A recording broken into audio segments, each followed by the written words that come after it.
Welcome back to the Raising Our Vibration podcast, where we explore higher consciousness through spiritual practice. And our mission and purpose at Raising Our Vibration is to raise our collective consciousness to resonate with the finer frequencies of peace, love, and light, and live as boundless, compassionate awareness. So today, Stephen and I are going to discuss the unrecognized secret to world peace. So I think a very pertinent discussion with all that's happening in the world today, Stephen, especially in Ukraine and Israel and, well, many other places, but those two are especially on our minds these days. And I think all of us everywhere, the collective human consciousness, can agree that we all desire peace. Even Vladimir Putin desires peace. Now, we may have different perspectives on how to achieve that peace. And these different perspectives lead to different methods and strategies and different results. For example, if we think of Putin and his strategy, it seems to be peace through strength and asserting external control over the environment.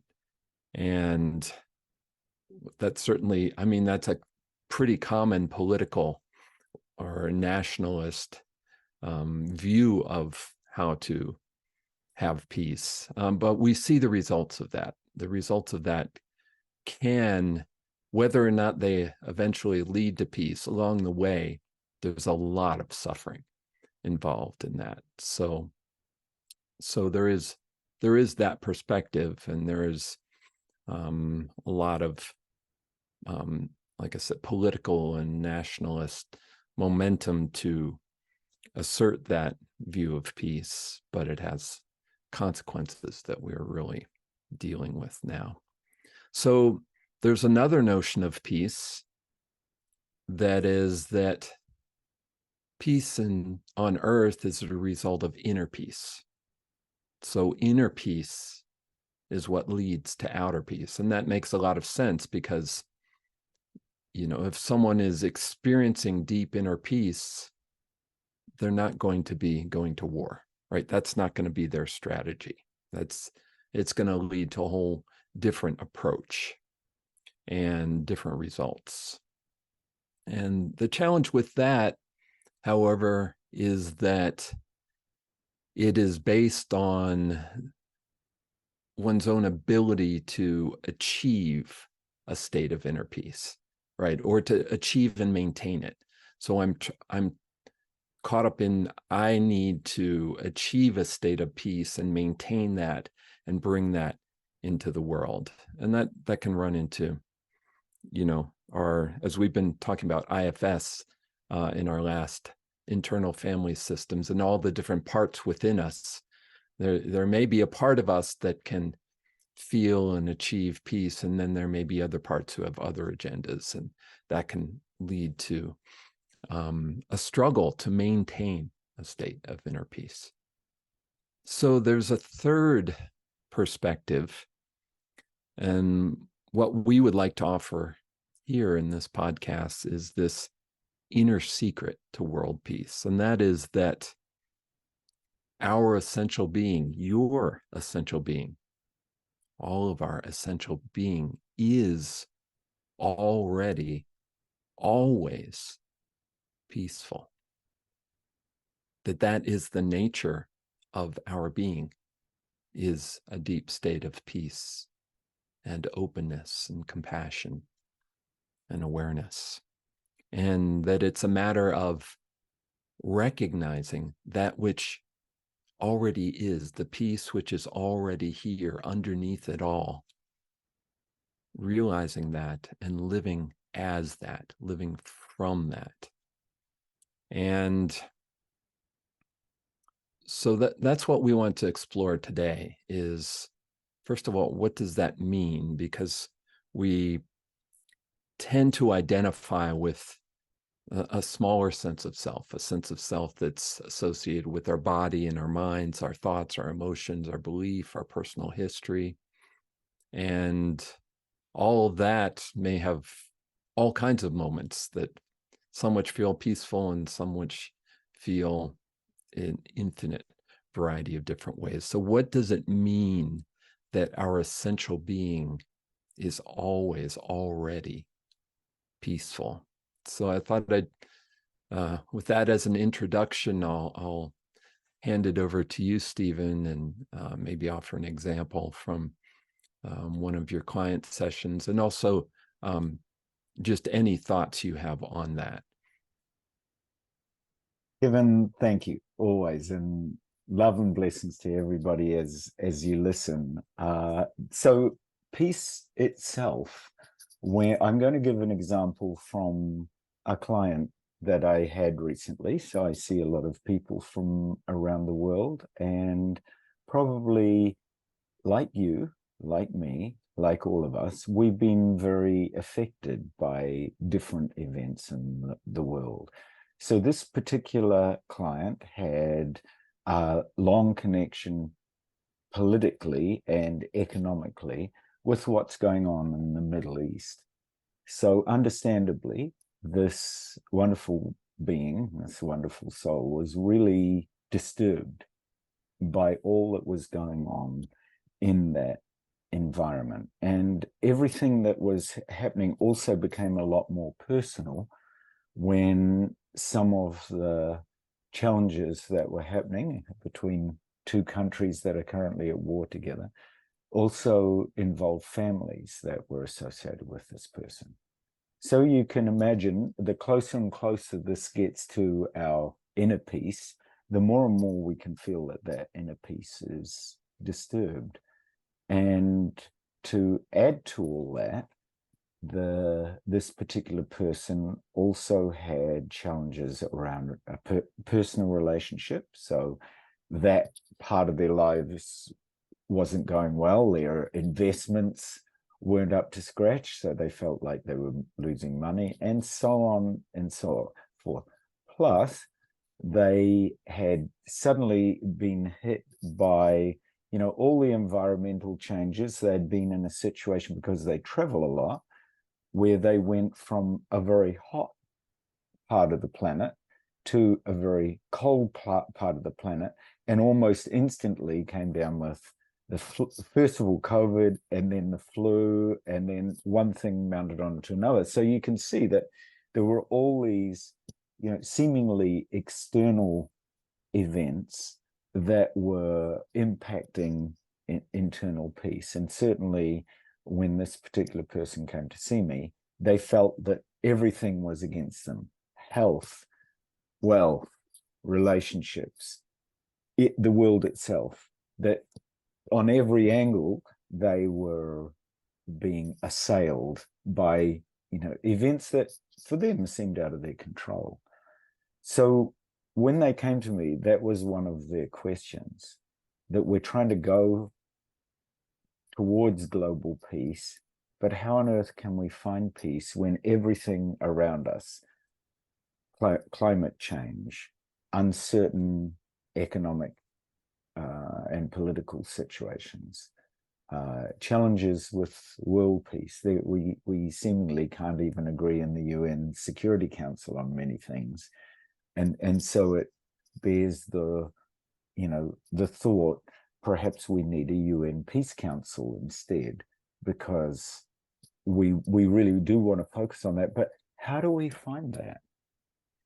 So I proposed to this particular person that maybe he was looking at everything from that external perspective. Like at that point, and if you're listening to this and you can relate to this, if you relate to, for example, health is coming from outside, like I get a cold because, or I get the flu, or I get COVID because I'm in contact with somebody who got that. So it's that problem, or it's that person, or it's that health challenge that has impacted on me, right? It can seem at first that that's coming from it, or the economics of the particular country you're in are very unstable, so it impacts on you. And so that external condition seems to impose on you. And then the same with relationship. Somebody that you're in relationship with has done something towards you, and the same with the global conditions, that some event has impacted on your peace. So we explored that first because, as we know, in the dynamics of our parts, the parts that play, there are parts of us that actually relate to each and every one of those. There is a part of us that perhaps fears getting sick, or that really is very resistant to not having any money whatsoever, or really reacts in a particular way to struggle or stress in a relationship, or equally reacts to world peace because we actually genuinely want it. So there is that part of us that kind of comes up every time and resists. So there's a very strong resistant element, and it might be coming up in all those different forms and in slightly different ways, and they all represent different parts and different relationships to that. So there's an inner part that is relating to each of those seemingly, 4 or 5 external conditions, and that is reacting. And so first of all, if you're listening and you can relate to this, so the simplest way is obviously that you consider right at the moment, what's the biggest stress or challenge for you. So let's say it happens to be, in this case, actually, it was really that this person's energy was so down that they felt flat. And they used words like, I'm exhausted, I'm run down, I just can't face this anymore, I don't know where to go. So all of that. All right. So there's also a part of us that when it's running on overtime and it's running on overstress and it's running on overdoing, that it actually doesn't know how to stop.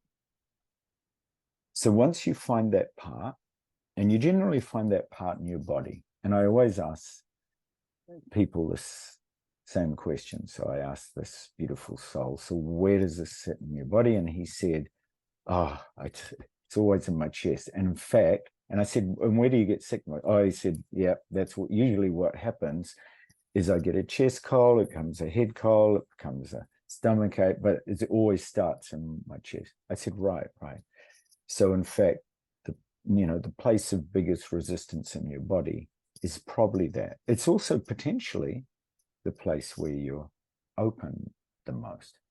And so he said, what do you mean? And I said, the very place that we often have the most resistance also has the potential for being that place where there is always peace.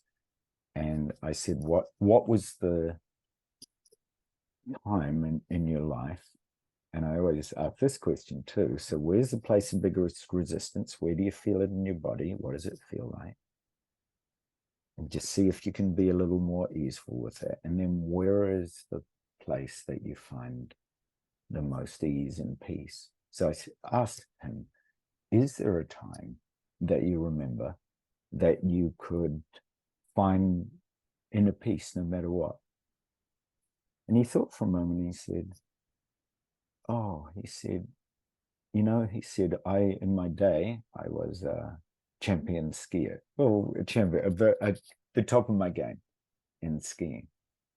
And he said, the moment that I get off the chairlift just at the top of that mountain and everything's open and everything's free, he said, I don't have a care in the world. And of course, as he started to describe that, he was starting to touch in on that inner peace that's always there, because up till this point in my meeting, there'd been not the slightest indication that he even knew where that place was.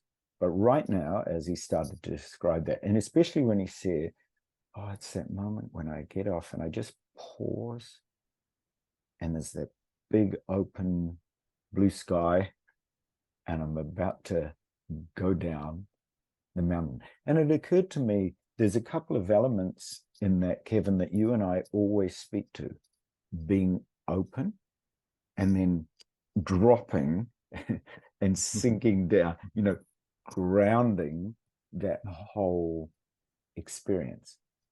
And so I asked him in his own words to describe exactly how it felt. And I said, where do you feel that? And of course he went, oh, it's in my chest. He just sort of said off the cuff, oh, it's in my chest. And then he went, oh. And he suddenly realized what I'd said about, the place of biggest resistance is also the place in our body, which when we drop beneath that resistance is also the place of most openness. And he said, oh, I understand. You mean it's exactly that same place in my body that I also, when I go out and I'm just start to drop down the slope and I'm just feel so free. It's actually there. It's a chest opening experience. And I said, yeah, exactly. And I said, now, how do you fit right this moment? Because I always ask people to describe it. So if you're listening and you've got a particular experience like this, could be anything from a moment skiing, or it could be a moment where you first held your baby son or baby daughter, or it could be a moment when you're out in nature or sitting on your grandmother's knee and she's telling you a story. It could be one of those moments of peace. And I always ask people to describe it to me exactly, because there is a language, there is a dialogue that we have with our true self that we actually are having all the time, whether we know it or not. And we use particular words and we use particular feelings. And we're often simply just not bringing those into awareness. Now, you've got to remember, in this case, here was a person who was incredibly exhausted, said they didn't, and had a cold, and also, or the ends of this, COVID into flu into cold. So they had the ends of it and they would just run down. And as we started to go into that, and we started to use the language of the true self to actually describe to himself that feeling of inner peace, suddenly something started to happen. And he could feel it, I could feel it, we can all feel it. Once you start to use that language of the true self, along with the feeling of the true self and the seeing of the true self, because the true self in a moment of peace knows what it looks like, knows what it feels. So it looked like an open sky. It felt like a chest feeling of peace. And the language that the true self used to communicate that were things like, oh, open sky, simply dropping into this peaceful, open slope where everything's free, particularly free, freedom and peace. So could I say one thing just yes, right there? yes. Not to interrupt you, but No, just please do. Highlight. What I think we often do is then we attach that experience to that specific activity and think, oh, I felt it just because I was skiing, not because I was opening to the deeper essence of who I am. And so then we keep reaching we want to go skiing again and go skiing again and go skiing again, or whatever it is for us, because we think it's that thing, that event, that experience that does it for us, like that meditation technique. We need that, rather than recognizing, oh, that is just a portal to connect with who I really am. So anyway, that just came to me as you were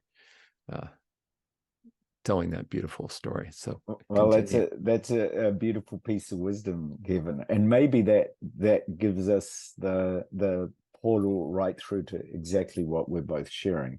I agree with you. We have a sudden experience in meditation of inner peace, and then we constantly want to go back there, or we seek out teachers all around the world saying, "Well, I want to relive that experience," when in fact it is it's an inner knowing that already exists, that's not attached to the meditation technique.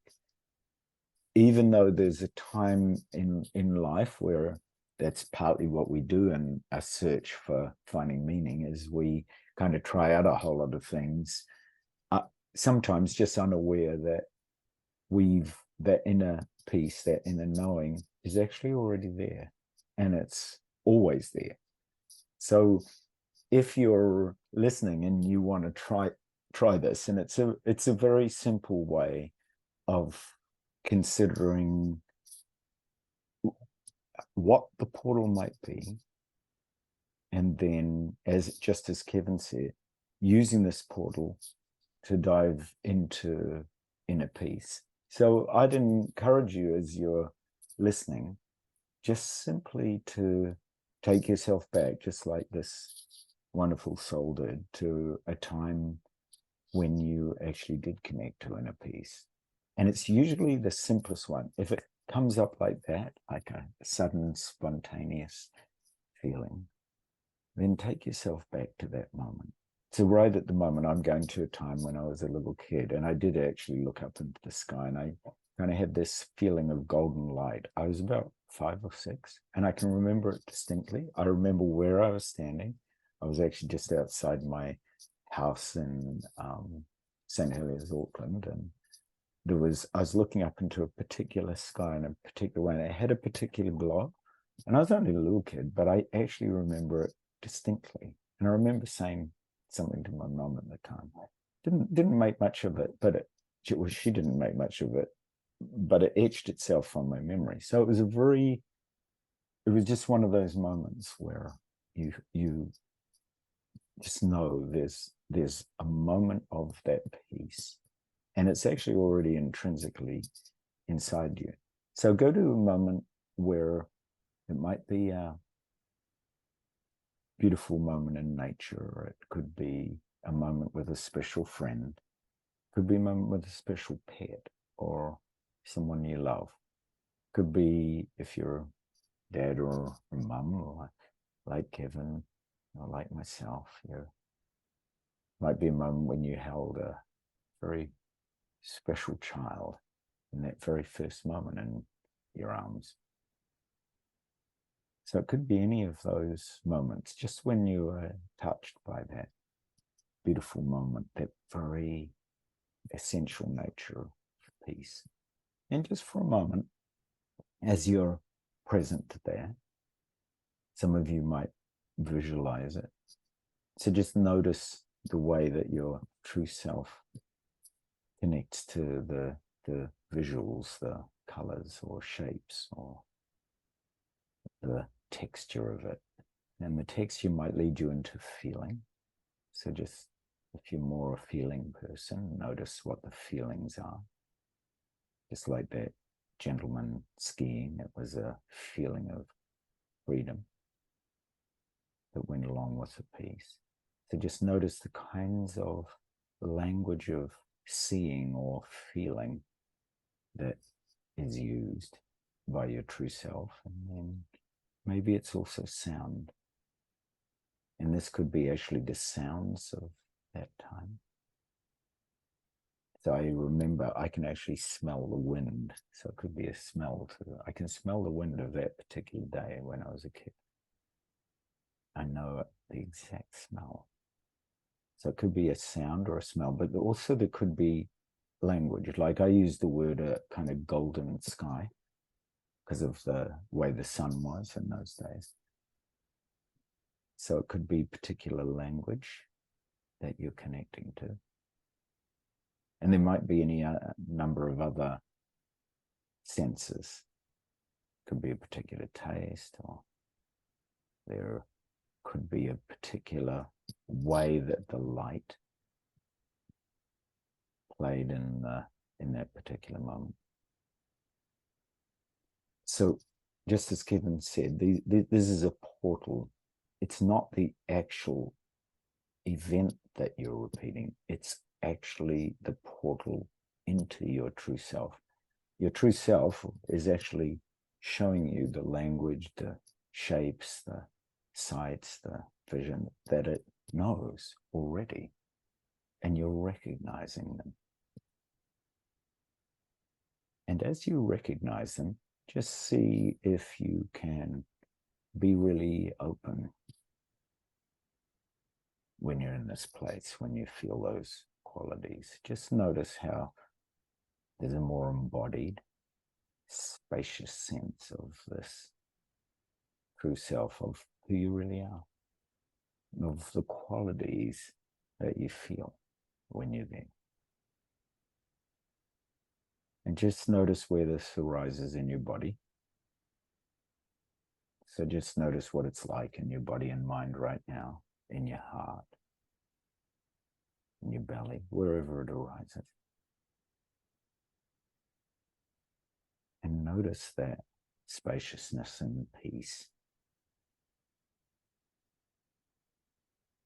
Peace often comes because it's not cluttered, it's very open, it's very free, just like that lovely soul said. There's more space. So there's a sense of this openness and space. There's nothing to do. You're in exactly the right place and time. Everything's okay. Everything's at peace.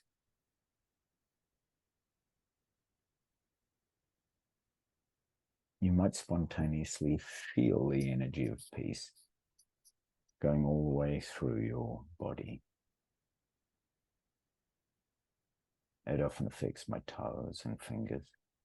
It might also affect your head and crown. It might give you a tingling or a warmth.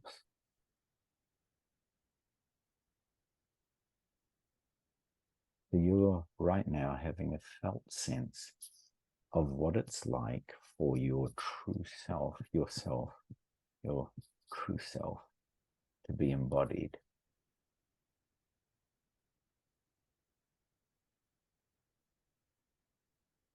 And you can invite your whole body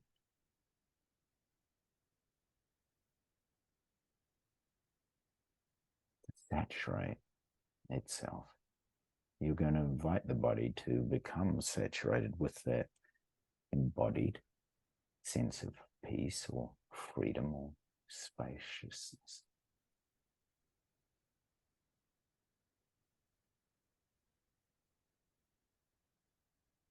And wherever it arises, so in the case of that gentleman, it was in his chest, wherever this arises for you, this peace, just be very slow and patient with the feeling and see if you can drop that feeling down from wherever it is. So if it's in your head, drop it down to your throat and chest. If it's in your chest, drop it down into your belly. Just slowly. Just be patient with it. It's a little bit like a nectar that starts to flow down, or a liquid piece. And if it's in your belly, then drop it down further into your hips and thighs. Just let it flow all the way down. Your knees, your calves, and into your feet.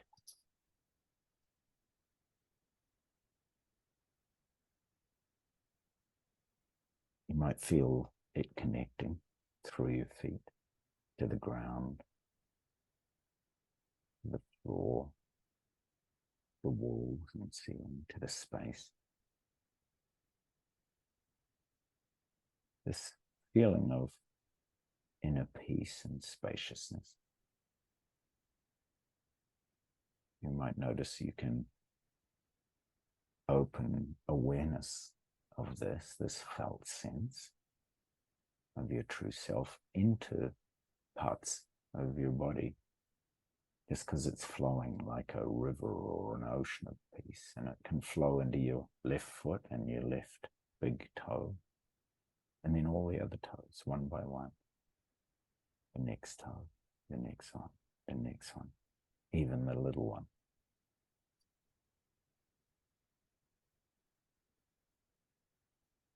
Equally, you can let it flow through the other leg and down to the other foot and into the right big toe and the next toe. The next one. The next one. This one. The little one. The little toe. Right, so every part of your body is participating, becoming more embodied with peace as a self.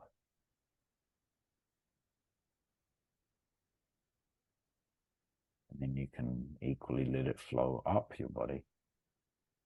Sometimes it helps just to take an inner breath of peace and space as it flows up your body through your belly, chest, into your shoulders and arms. You actually really notice this flow of inner peace or inner spaciousness, as if your forearms and palms and hands are also opening to this peace, to being more embodied, to feeling the self as peace or spaciousness flowing down through your palms and hands, through your left hand, left thumb, finger, next one, the little one.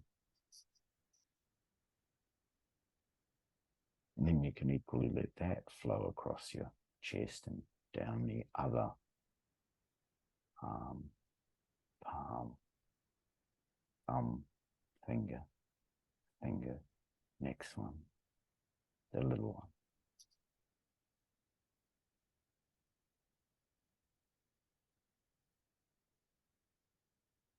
It's like the whole body is participating,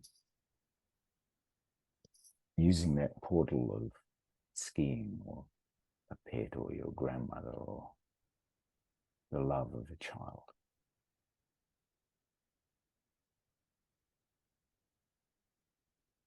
It flows back up and through and into your throat, chin and lips. You're very patient. You're actually encouraging every part of your body to have this felt sense of what it's like for you, your true self, this peaceful, open essence to be more embodied out through the nose. Right? You just take time to let the nose feel that peace. Your eyes, relax them. Forehead, crown, back of your head, ears, right down the back of your throat, back of your chest and heart, back of your belly, back of your legs, right down into your feet. Like the whole body is participating in this deep felt sense of inner peace.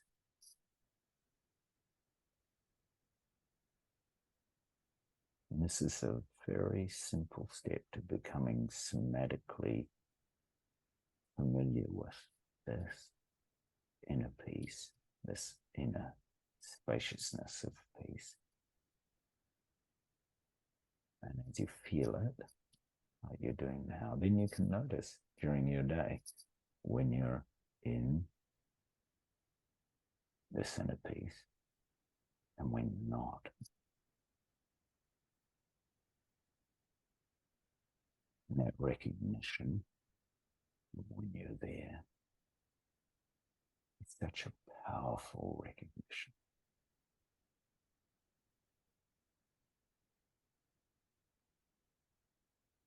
It simply helps you to recognize that portal to inner peace again and again.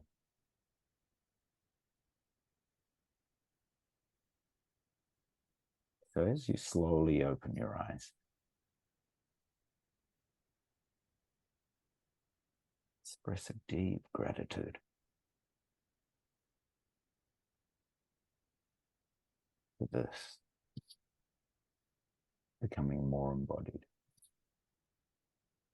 for this inner peace that you can bring to everything in your life, to health, to your finances, to your relationships, to world peace. Because when you meet world peace with inner peace, then the world transforms, everything transforms around you. You might be able to meet the events that our world is struggling with a little bit more compassion, with a little bit more love, with just a little more peace. So Kevin, on that note, I'll pass back to you, and may everybody go throughout your day with that inner peace.